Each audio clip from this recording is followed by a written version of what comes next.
Palmarès des lycées, zoom sur la Cassagne qui fait un bond au classement. Une pneumologue lyonnaise attaque en justice pour dénoncer le retour de la cigarette dans les cours de certains lycées. Enfin, visite du rond-point le plus laid de France, c'est à Villeurbanne. Perquisition à l'Archevêché à Fourvière ce matin. Celle-ci a été réalisée dans le cadre de l'enquête pour non-dénonciation, ouverte en marge de l'affaire Prénat et qui vise notamment le cardinal Barbarin. Le diocèse a confirmé cette perquisition tout en réaffirmant sa volonté de coopérer avec les enquêteurs. Le palmarès 2016 des lycées dévoilé. Si dans le Rhône, la tête de ce classement des meilleurs établissements est sans surprise, certains sortent cette année leur épingle du jeu. C'est le cas du lycée La Cassagne dans le 3e arrondissement qui entre directement à la 26e place grâce à un meilleur taux de réussite au bac. C'est la satisfaction d'avoir vu des élèves réussir plus massivement que l'année d'avant déjà, et la satisfaction pour mes équipes de pouvoir leur dire qu'il est acté qu'elles ont fait leur travail du mieux possible. Mais si les lycéens de La Cassagne ont mieux réussi au bac, seuls 49% d'entre eux y sont entrés en seconde.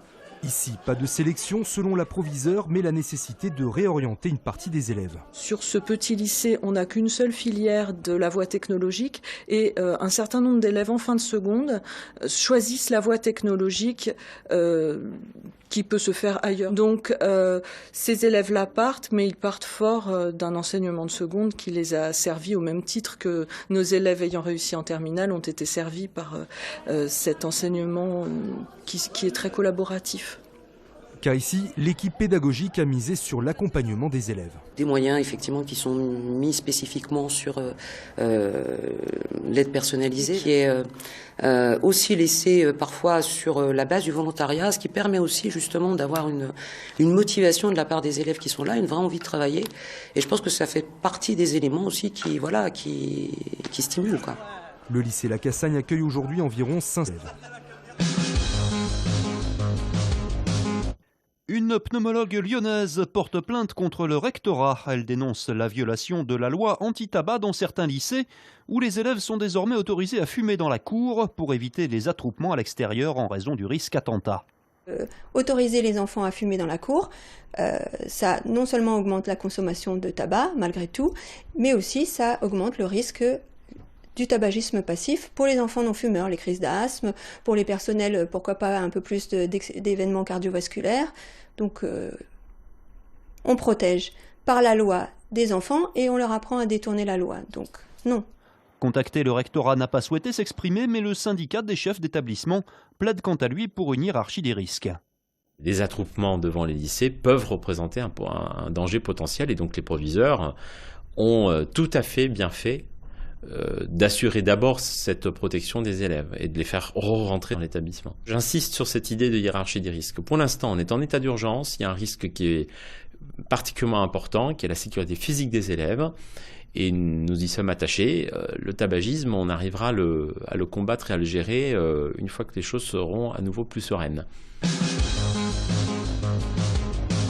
Nouvelle manifestation demain contre la loi travail à Lyon. Le cortège partira à 13h30 de la manufacture des tabacs pour rejoindre ensuite la place Bellecour.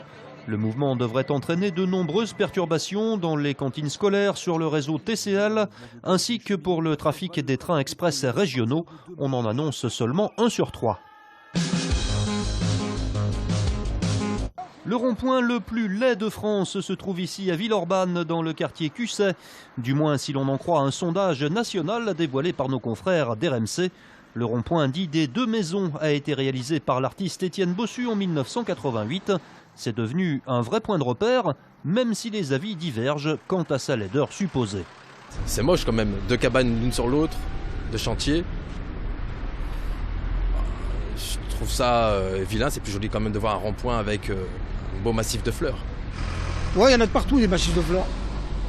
Vaut mieux mettre des cabanes à l'envers, c'est mieux. Ça se voit que c'est un artiste qui a fait les 2 maisons à l'envers.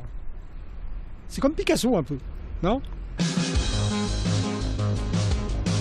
L'Asvel trébuche en championnat. Les Villeurbanais se sont inclinés hier soir 72-61 sur le parquet d'Antibes. Une défaite qui met fin à une série de 5 victoires consécutives en Pro A pour la Green Team.